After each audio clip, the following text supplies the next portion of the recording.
This is a Film Stories original podcast. When you make decisions for your company, you always look for the no-brainers. And if you have a lot of mailing and shipping to do, Stamps.com is the ultimate no-brainer. It streamlines your process to make your business more efficient, which makes you less busy. Mail checks, invoices, legal documents, books, and everything you need to keep your business running with Stamps.com. Seamlessly connect with every major marketplace and shopping cart if you sell online. Schedule package pickups through the dashboard and automatically see your cheapest and fastest shipping options from different carriers, with rates up to 89% off USPS and UPS rates. And with the Stamps.com mobile app, you can take care of mailing and shipping wherever you are, even on the go. Make the same no-brainer decision as over 1 million other business decision makers with Stamps.com. Sign up at Stamps.com with code PROGRAM for a special offer that includes a 4-week trial, plus free postage and a free digital scale. No long-term commitments or contracts. That's Stamps.com, code PROGRAM. Hi, this is Dean Haglund. I'm Langley from The X-Files, and you're listening to The X-Cast.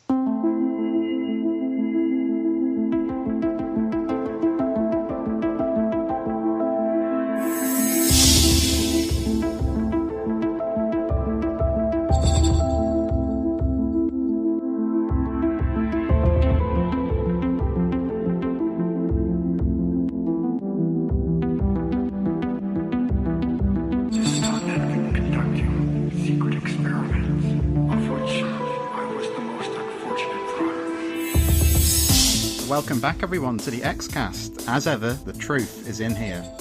I am your host today, Carl Sweeney, and this is a very special episode because by now you'll all have seen the third episode of Season 11, plus one. And today I'm joined by the person who played both Judy Poundstone and Chucky Poundstone. It's my absolute pleasure to welcome Karin Konoval to the X-Cast. Hello, Karin. Hello. Yeah, it's great to talk to you. I finally got to see the episode last night. It's one I've been very intrigued and excited about ever since I started hearing about it. And I thought it was a very exciting episode, and I really enjoyed your performance. So I just wanted to start really by saying congratulations and thank you. Thank you very much. This was an absolute joy of a role to do for me. So it just felt like an actor's gift from beginning to end to get such a beautiful thing that Chris wrote. And I just loved doing it from start to finish. So can I ask about how you got this role? I mean, when did you first hear about the prospect of appearing in Plus One? Well, it kind of goes back a little ways. I originally played Mrs. Peacock in the X-Files episode Home in 1996. And about 4 or 5 years after that, I met Glenn Morgan, one of the writers of that episode, and he cast me in a feature film he was doing, and I just loved working with him. And then he continued to most kindly cast me in different things over the years. I did a recurring role in his series Tower Prep, and then also on Intruders. And it was somewhere along the way when we were working on Intruders that Glenn, asked me sort of half jokingly at one point, like, well, kind of what role is sitting on your wish list? And I only half jokingly responded, I'd love to play a man on screen. I played a man on stage, but not on screen before. And so I guess Glenn put that in the back of his mind. And then a couple of years later, when the X-Files, revival was coming back, then Glenn and I communicated very briefly, but just like, like it's in the back pocket of the mind back there. And nothing happened that in the first 6 episodes. But then this year, I guess it probably wasn't until, oh golly, it must have been at the end of July or something. My agent got an inquiry from the Canadian casting director, Karin for the X-Files, inquiring about my availability for this particular time zone for an X-Files episode. So at that point, I actually wrote to Glenn and said, what's going on? and Glenn said, well, I think Chris has written something for you. And so I think it was about a week or two later that we got from casting like a request from Chris that they wanted to send across like 8 pages of sides being like pages of the script with different scenes on them, and with a scene each for Judy, and Chucky, like each sides of them. And Chris, while he had written this, as I've later learned with me in mind all along, he wanted to make sure that I could convincingly accomplish the transition from female to male. And so would I mind like doing a test tape? Well, of course I didn't mind doing this at all, because that allowed me to sort of go at it and work on my own quietly for a couple of days, and so I did. So I actually I spent a couple of days working by myself at home, just landing for myself each side of Judy and each side of Chucky, and finding them, learning, like memorizing the script of these 8 pages, and finding each of them physically, which led to each of their voicings, and then I thought about what would they each look like, and I took that further. So I actually did a full test tape in full, like a full sense of what Judy would look like on both sides of her, what Chucky would look like on both sides of him, and did that taping, and that pretty much was the anchoring work. Like everything I needed to know was in Chris Carter's script to start with. He's very, he doesn't even give character descriptions really. If you go looking as an actor, like if you mine inside the wonderful dialogue that he writes, you come up with these things that it's like it comes to life inside you. I don't know how else to describe it. He's quite a magic writer that way. He's very spare, not gratuitous at all. And if you really go looking, it's all there to be had. So that's what I found. And so actually where I landed with each side of Judy and each side of Chucky in my own work is exactly what we did and expanded on in the filming of the episode itself, including wardrobe, makeup, everything. Many people have thought that there was a great deal of makeup for Chucky. Well, there actually wasn't.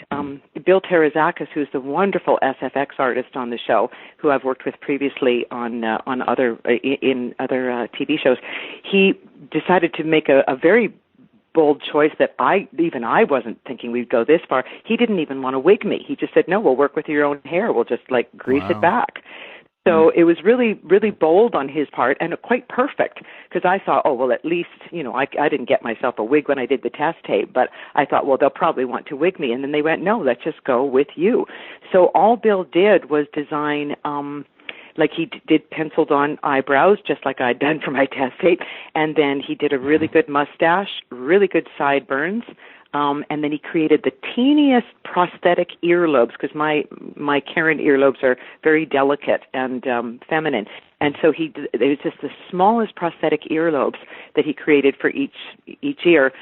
Just the earlobe part, not the whole ear, just the lower earlobe. And then they did a very light dusting of a paint spray 5 o'clock shadow. So there's no other makeup on my face. There's eyebrows, mustache, sideburns, earlobes, and a dusting of 5 o'clock shadow, and my hair greased back. There's no other makeup on my face, which is so wonderful, and I so appreciated this because it allowed me as an actor to just go for it completely. And it was so it was not like being buried under it was probably some of the least makeup I've ever worn for any role, which was so cool. It was so much fun. I mean, doing all 4 characters, I should say, was so much fun from every conceivable aspect. That's fantastic. And what I'll just tell you is I watched the episode with my partner, and when it finished and I told her that the same person played Judy and Chucky, she was kind of astonished, So I know you've probably heard that a few times this week, but I'll just pass that on. I keep hearing it, and it's like the episode is aired, and the thing, and now I'm sure to go, okay, well, that's been fun, guys, but actually, yes, I do play both characters, and I would be quite happy for that to be acknowledged at this point. That's great, so I appreciate that. But I am continuing to get messages from people who actually do not believe that I play Chucky, but I play Chucky, so I don't know what else to say. In terms of the initial moment when you discovered it was all these roles, what was that feeling like? Was it a daunting prospect, or was it just pure excitement, or something different? It was pure excitement. It was like it's an actor's dream to go, because I've played so many different roles in so many different projects over the years, and from as far out as a mature male orangutan to the Wicked Witch of the West, to everything, whether it's on stage in musicals or this or that, or on screen. And so here but to suddenly have to have the opportunity to investigate and convincingly find the integrity of 4 personalities in a 1-hour-long show. well, that's fabulous. That's just like, isn't that cool? Yeah. And I remember, like, and especially, no, you've got it, like, if it was, the script was good, and the script was like, everything was there for me to know within the dialogue of each character. Like, I got as I said before, everything that Chris puts on the page, it's there for you. If you want to go look, and it's there to be found. He doesn't need to tell you about it. He just writes the dialogue, and if you want it, you can get it. So it was joy for me discovering each of them, and I actually didn't know. I thought, well, I'll start with the script and I'll memorize everything first, and then we'll just start to see what each feels like. And I guess, to my surprise, like I discover characters differently, but with this one, I felt like each of them should probably have a sense of approaching the world or entering the world from a different body part. So I thought I'll explore that. So I kind of found it felt from little Judy's shyness and her terror of the other side of herself, that she sort of enters the world sideways. So I was literally walking around my living room, kind of like entering the space from my left shoulder, from my right shoulder, but never straight on. And that kind of led to her voice, because somebody's just sort of sneaking around the edges like this and is scared of everything. You know, it sort of was just like, it felt like that. And then with Nasty Judy, it just felt like she's full on in your face. She's absolutely comfortable in her body, and she's just like, come on, bring it, just take me, and really joyously. So that felt like just basically tits forward, like, here, come on and get me. The exact opposite of. When you make decisions for your company, you look for the no-brainers. And if you have a lot of mailing to do, Stamps.com is the ultimate no-brainer. Mail checks, invoices, documents, and everything you need to keep your business running. Get rates up to 89% off USPS and UPS. And with the mobile app, you can take care of mailing on the go. Make the same no-brainer decisions as over 1 million other businesses with Stamps.com. Sign up at Stamps.com with code PROGRAM for a special offer. That's Stamps.com, code PROGRAM. Of little Judy, the other side of her. So that felt so basically Nasty Judy felt like a tits forward, let's go, you know, come on world, you want me.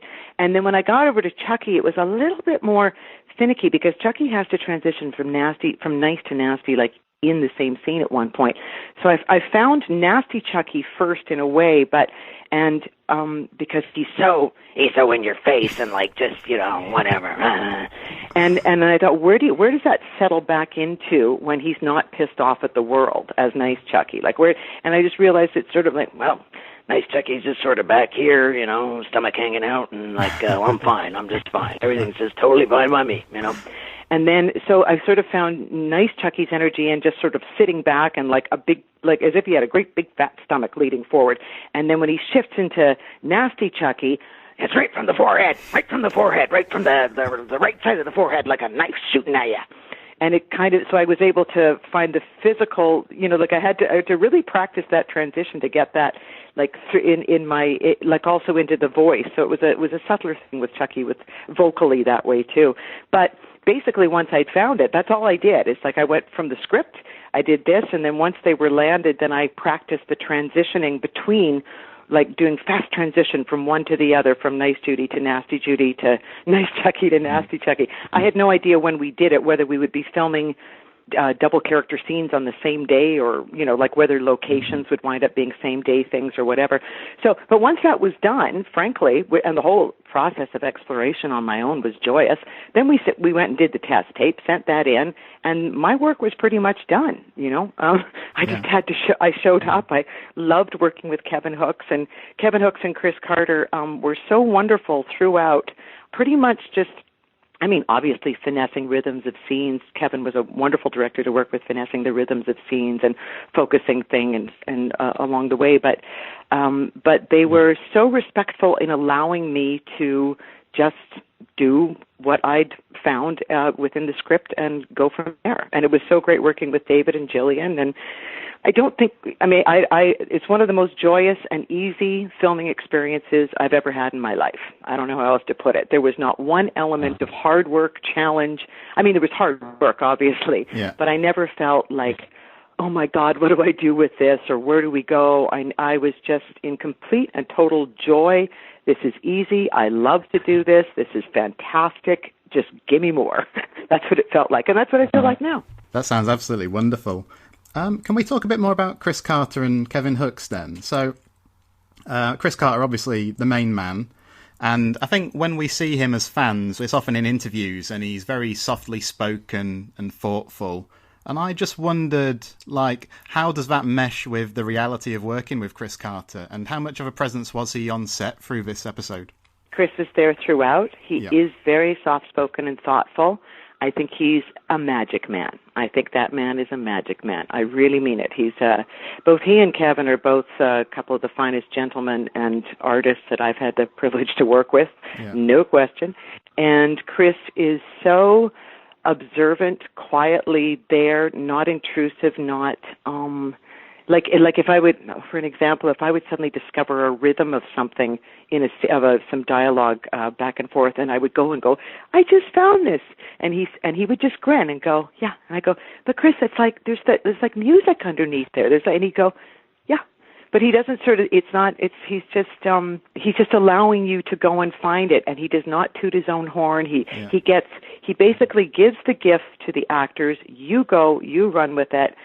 The level of respect and the level of respect that he engenders in doing the work on the show is extraordinary, and you really feel entirely respected in every conceivable way.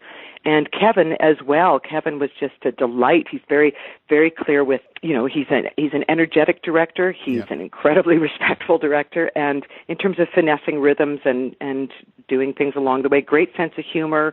They're both fabulous individuals.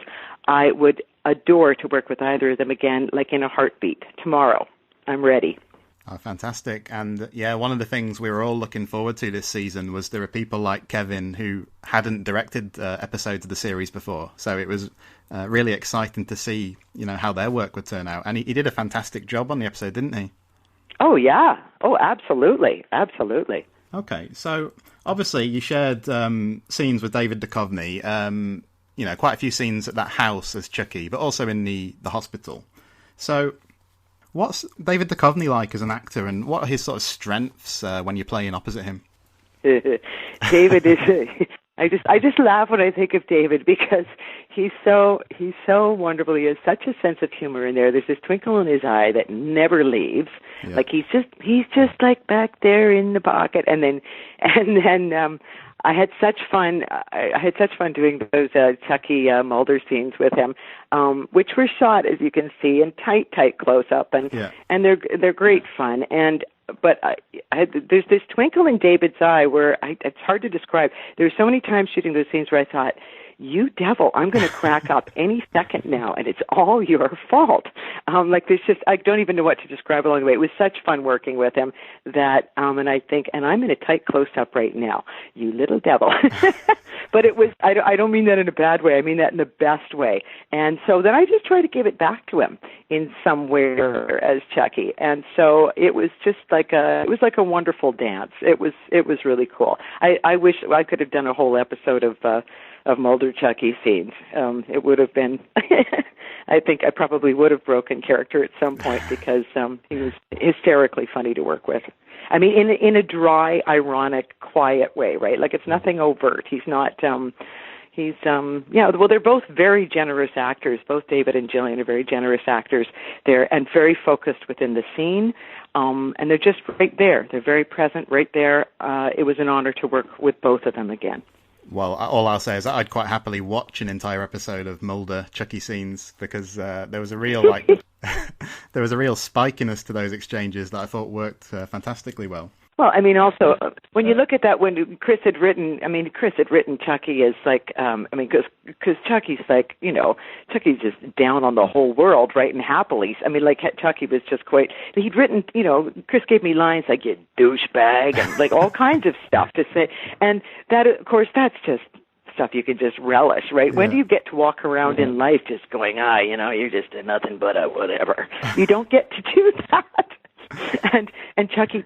I think great delight in just like putting down anything he wants to put down and whatever. Yeah, that's fun. That was really fun. So back in the hospital then, obviously, you had some very intense scenes with Gillian Anderson there. Again, if you could just reflect on her approach to her work and, what she gives you as an actress, if you could, please. We were because those didn't have the same quality. Those scenes, the scenes between Judy and Scully, have a lot more. A deeper quality kind of meat on the bones that way, not the playfulness of the Chucky Mulder ones. It was just marvelous, but in a completely different way.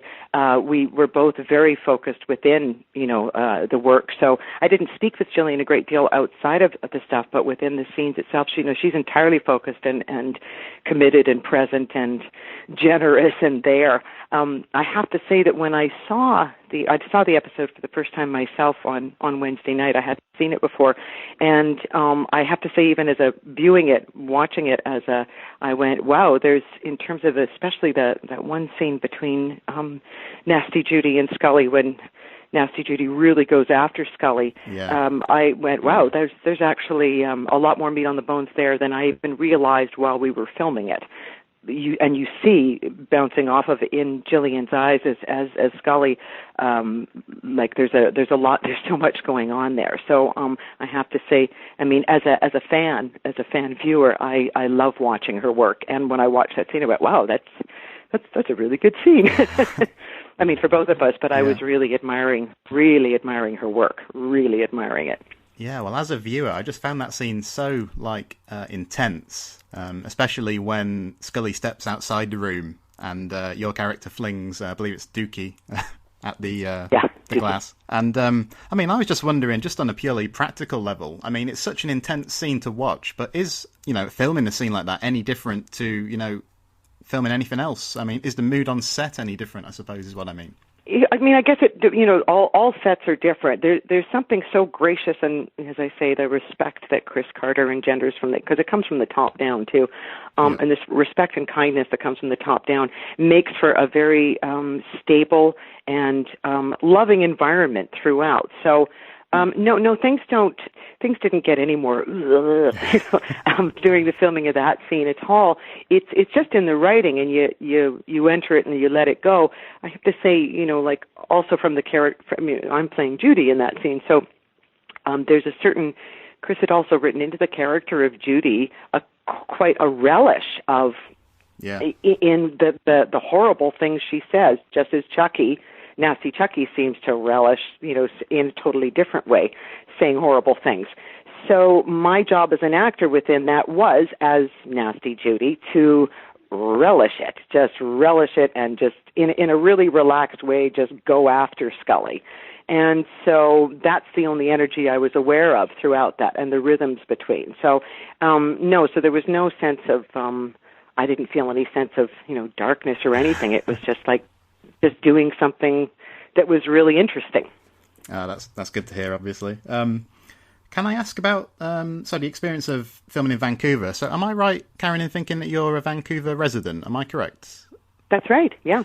So for somebody like me, Vancouver's just kind of mythical place, because obviously the X-Files filmed there in its first few years before moving to LA, and then wonderfully it came back to Vancouver when the series was revived. So I just wondered what your thoughts were on what makes Vancouver so good for film and television, and why does it suit the X-Files in particular so well? Gosh, I think you'd have to ask them that. I really don't know. I'm grateful as an actor who lives here that there is so much American television and film work done here that allows me to continue to live here. I'm a dual citizen, but I'm a Canadian and an American citizen, but I've lived in Canada most of my life. So it's great to be able to work here. And I don't know that I could really answer that in particular. I was born in Baltimore, Maryland, and then I grew up partly in Edmonton, Alberta. So in terms of the climate, I would say it's not the climate that I, was born into, but I've lived here most of my life as an adult. And I'm sure that the gray and the rain that goes on all winter is is probably helpful to some things. I mean, obviously Vancouver's the West Coast is a wonderful place. There's all kinds of. Vancouver's a lovely city. It's generally basically a safe city, very clean. And you've got the mountains, you've got the sea, you can get to the desert in a short time. You've got the number of geographical areas that are right nearby, and of course you can pretty much film year-round because we only get snow, sometimes, maybe 5 or 6 days a year. There's a lot of rain in the winter, and I find that the toughest thing to deal with. But geographically, I mean, the West Coast and around Vancouver is a wonderful place. And I also know that the crews here are incredibly hardworking.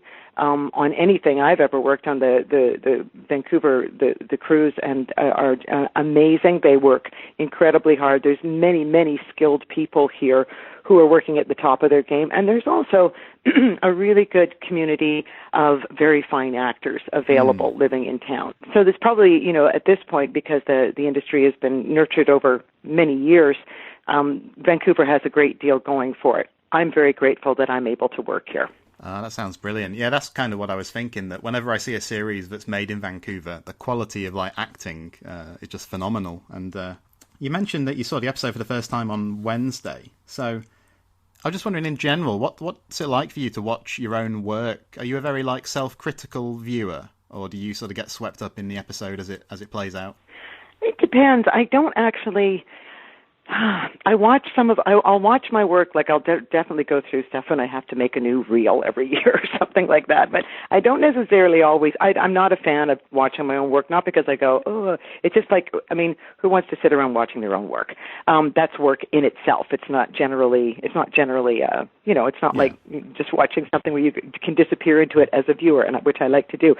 I don't know, with this one I was very excited to see it, and I guess there's always a part of me that has in terms of my work, that would have a critical hat going on, like if I'm going, what's the quality of that, Yeah, I guess if I really got down to it, I would go I've got a pretty good critical sense, but I think that I tend to know by the time I've finished filming something, what the quality of it's going to be, which will either inspire me to want to watch it or not.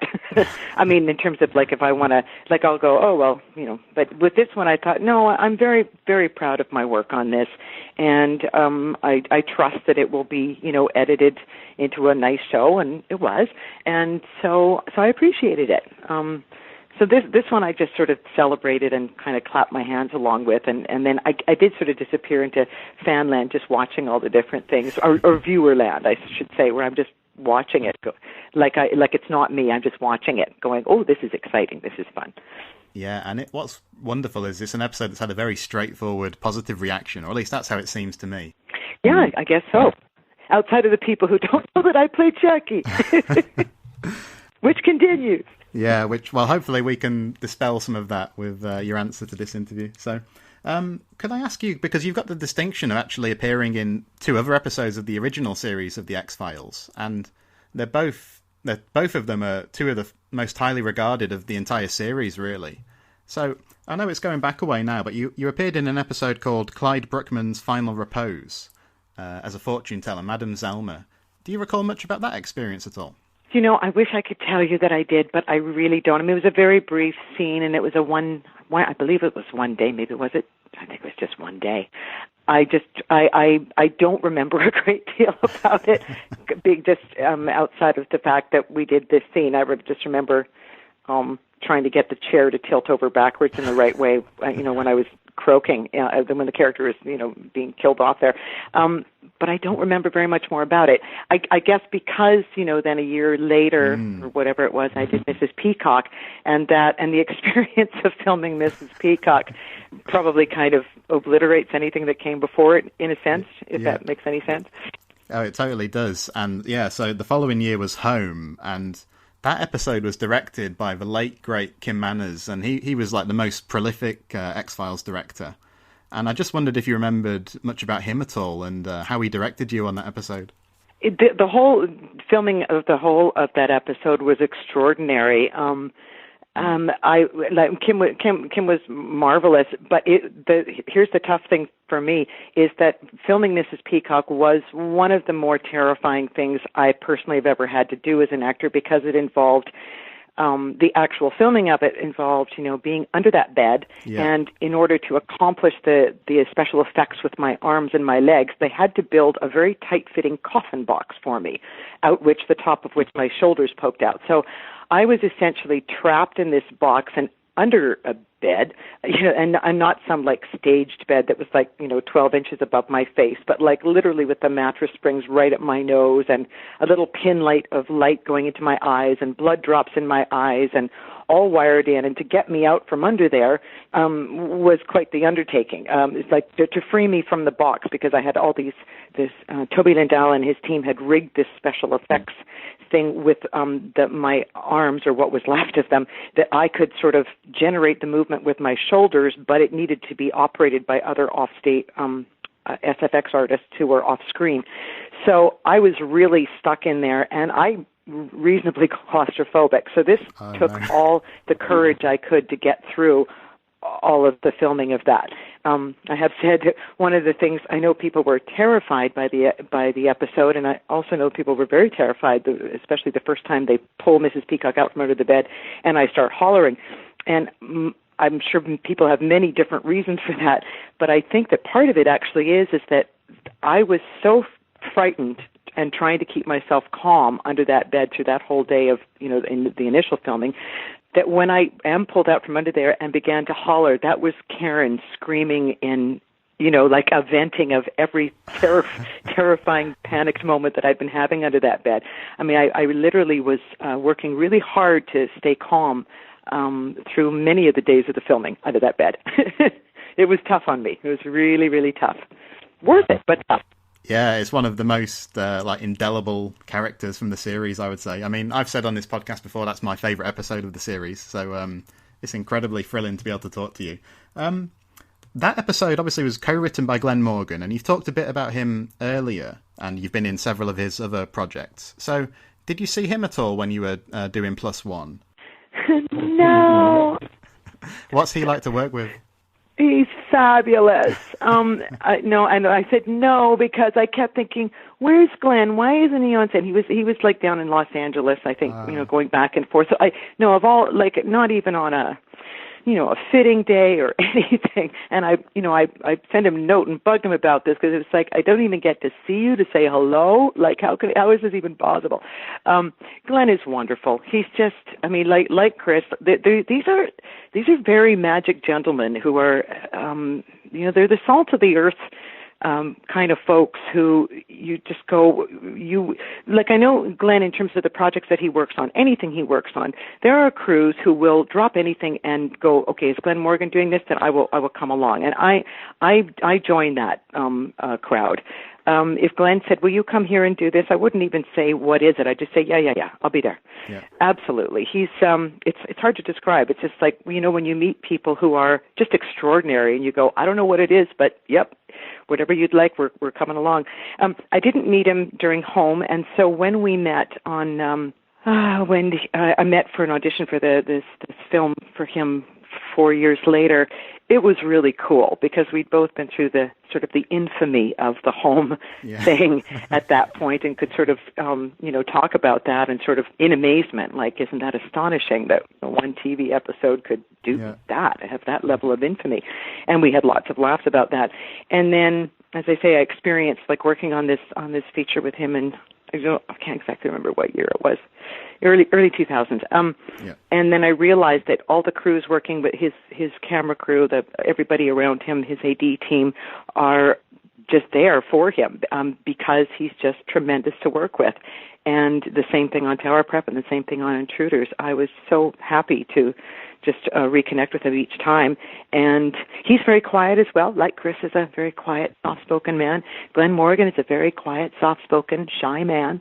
And he's just back there behind the woodwork somewhere in the best, most inspiring way and generous way. Wow, it's great to hear that all these people I've admired for so long are so nice. That's fantastic. It's true too. Like you can't always. It's not the case all over. But I'm not blowing any smoke here. I really mean it. When I say that this just now was one of the most fun things I've ever done, I mean that. This one goes to top 5 for sure, no question. And was genuinely joy from beginning to end. That is not the case with many projects, but that's certainly the case with Plus One. Let me just ask you about a few of your other projects quickly, if I can. So, lots of people will know your work as Maurice the orangutan in the recent series of Planet of the Apes films. I mean, what a wonderful thing, first of all, to have a great role in not just huge films, but huge films that are very good. And also, I believe that role sparked a personal interest in you regarding like the welfare of orangutans. Is that correct? Oh, absolutely. From the moment playing Maurice, now there's a role that through all 3 films, this is probably the hardest work I've ever done in my life, to accomplish Maurice's character with complete psychological, physical, and vocal integrity, to carry that, the things I had to do physically, the journey through another species, all of that stuff. Maurice is like so deeply meaningful to me, and yes, and I'm very proud of the integrity of him as an orangutan that I was able to accomplish through my portrayal of that too. Yes, being introduced to orangutans through having to study them to begin to play Maurice was pretty life-changing for me. And from the moment I first began research in 2010 for the first one, I'll never forget the moment I walked down the block to the children's library in the West End here, and pulled a book off the shelf, and there was an orangutan on the cover, and I'd actually never seen a picture of an orangutan before, and this happened to be a young female with a baby or something, and I literally gasped and went, I don't even know who these creatures are, but I've got to learn more. And so from that moment on, it sparked a complete different, like a side journey and interest in my life that has not stopped. So yes, through all 3 films, I continued my research and study, specifically basing Maurice on a real-life orangutan, Tawan, who lived at Woodland Park Zoo in Seattle and who was the heart and soul for me of Maurice throughout. And through Tawan, I got to know the rest of the orangutan family there and the caregivers who work at Woodland Park Zoo, who then introduced me to the Orangutan Species Survival Plan. So I've attended conferences to learn over the past 6 years now, and follow and support conservation organizations in Sumatra and Borneo, and also the Center for Great Apes in Wauchula, Florida, where orangutans who've worked in entertainment are living in sanctuary, and chimpanzees that have been finally rescued or released from lives in performance or in research. And the Center for Great Apes in Florida is I have three foster great apes there, 2 orangutans and a chimpanzee. So it's a huge part of my life now. Yeah, and I just encourage people to take a look at your website, I suppose, which is where I saw that information. There's more there, isn't there, about your interest in orangutans? Yes, and actually on my website there is actually an orangutan page, yep. And on that page there's a couple of pictures of Tawan and I believe Malati and Haran, and then there's also links to, there's like 5 links I put, very specific ones on the side of the page where people can learn more about orangutans, and specifically, there's many organizations out there doing fine work on behalf of orangutan conservation. The ones that I put on my page are ones that I personally have followed and supported in whatever way I can for the past 6 years. So those are the links that are there. There's so much to learn about orangutans, and anybody who wants to get to know more, please do. You don't know what you're missing. And just when I was looking at your website, I mean, I was just struck by, you're obviously a very creative person, and you do a lot of painting. And I just wondered about if you could tell me about, the kinds of things you like to paint and the kind of enjoyment you get from painting itself. Well, I actually paint in story. Originally, I was writing long before I was painting, but I began painting about 16 years ago, and I soon moved into painting in series and stories of painting. So all of my solo gallery exhibits are paintings that sort of, or stories that move around a whole room. So I used to do single paintings, but I actually don't know how to do anything. Well, at this point, it's mostly when I enter a series of paintings, it's like telling a whole story in paintings. So that's what's at the base of it for me, I've realized. I mean, there's a great joy I get in putting paint on a canvas, but there's something about storytelling through painting that has become a huge part of my life, and that's what I love most about it. Is it's a different form of storytelling than being an actor. It's something I do that is entirely mine. I love being part of ensemble storytelling, but when I am painting, and in the stories that I've done, or like the illustrated children's book that was published a couple of years ago, Jeffrey Takes a Walk in December. This is it's like all mine, and I don't mean that it's just like it's a lovely place to enter where it's entirely my thing that I do on my own here. And I love that. So I love the storytelling aspect of it. Yeah, I was going to ask you about that book, Jeffrey Takes a Walk in December, because I saw that, and I've got a 2-year-old daughter. It looks kind of perfect for me to get for her, I think, as a gift or something. So it's quite a sweet book. It's had quite the life over the last 2 years since it was published. Yeah, it actually started that series began as a series of paintings. It actually began as it was in December of 2012, and I actually went. I like the rain and the gray of Vancouver was getting to me. I wasn't having a busy month, and so I thought, why don't I just start by doing a painting a day, just of anything? And I thought, I don't know what to do. And then I remembered that I'd created this little character of Jeffrey for another series of paintings that I'd done about life in the business called Auditions Today a few years earlier. And so I just thought, I'll take Jeffrey and I'll send him out on a walk. And so for the next month, I literally did a painting a day, and I posted them on Facebook and stuff on my private page. And Jeffrey developed this huge following, and at the end of it, and I thought, well, where's he walking to? Where's he going? And it finally was on New Year's Eve, I went, oh, he's coming home. So that was the last painting in the book, or in that series. So I put it away for a year, and a year or more, maybe a year and a half. And people kept saying, is he going to have a book? And I thought, so one day I just got out all the paintings, and I thought, well, what's in here? And I looked, and I went, oh my goodness, there's a kind of a deeper story going on here than I even originally knew, like a kind of a philosophical but there's a story underneath there. So that's when, over the next 6 months, the little sort of poem story that is the text for the piece came to me. And then, so basically the paintings gave me the words, which became the book that is Jeffrey Takes a Walk in December. And then it was published in 2015. Well, I think that's a lovely note to end on, really. So I'd just like to say thank you for taking the time to talk to us on the XCast today. It's been a real pleasure. A very great pleasure to speak with you as well. Thank you so much for doing this and for appreciating my work. I really mean that. Oh, thank you. Well, that's it, listeners, for today. I think our next episode is listener feedback on Plus One. But until next time, trust no one. The XCast, an X-Files podcast, is produced and presented by Tony Black, alongside a dedicated group of podcasters and X-Files fans. You can find us on Twitter at the X_cast, on Facebook at the XCast and X-Files podcast, or our Facebook group, the XCast Basement and X-Files podcast fan group, and our title song is by Will A, who you can find on Twitter at I am Will A-Y-E.